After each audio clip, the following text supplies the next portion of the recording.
ರಾಹುಲ್ ಗಾಂಧಿ ಅವರ ಭಾರತ್ ಜೋಡೋ ಯಾತ್ರೆ ಯಶಸ್ವಿಯಾಗಿ ಸಾಗ್ತಾ ಇದೆ. ಭಾರತ್ ಜೋಡೋಗೆ ಜನಬೆಂಬಲ ಹೆಚ್ಚಾಗ್ತಾ ಇದೆ.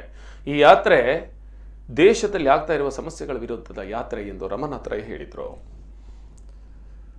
ಬಿಜೆಪಿಗರು ಈ ಯಾತ್ರೆಯನ್ನ ಭಾರತ್ ಜೋಡೋ ಅಲ್ಲ ಭಾರತ್ ತೋಡೋ ಅಂತ ಇದ್ದಾರೆ.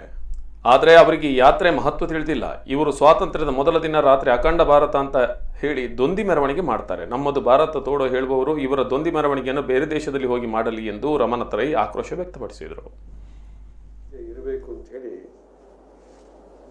ರಾಹುಲ್ ಗಾಂಧಿ ಅವರು ಭಾರತ್ ಯಾತ್ರೆ ಕಾರ್ಯಕ್ರಮವನ್ನು ಭಾರತ್ ಜೋಡೋ ಕಾರ್ಯಕ್ರಮದ ಮೂಲಕ ಹೆಜ್ಜೆ ಹಾಕಿದ್ದಾರೆ.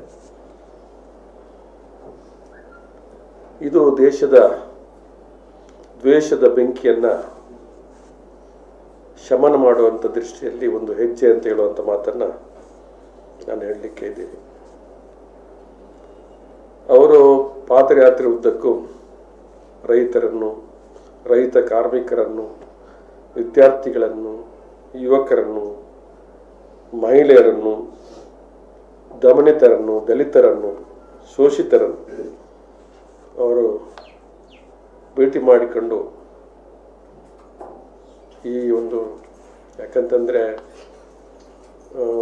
ಭದ್ರತೆಯ ಒಂದು ದೃಷ್ಟಿ ಇದ್ದರೂ ಕೂಡ ಭದ್ರತೆಯ ಚೌಕಟ್ಟಿನ ಒಳಗಡೆ ಪ್ರತಿಯೊಬ್ಬರನ್ನು ಭೇಟಿ ಮಾಡಲಿಕ್ಕೆ ಅವರು ಪ್ರಯತ್ನವನ್ನು ಮಾಡ್ತಾರೆ. ನಮ್ಮ ದೇಶವನ್ನು ಆಳ್ತಿರ್ತಕ್ಕಂಥ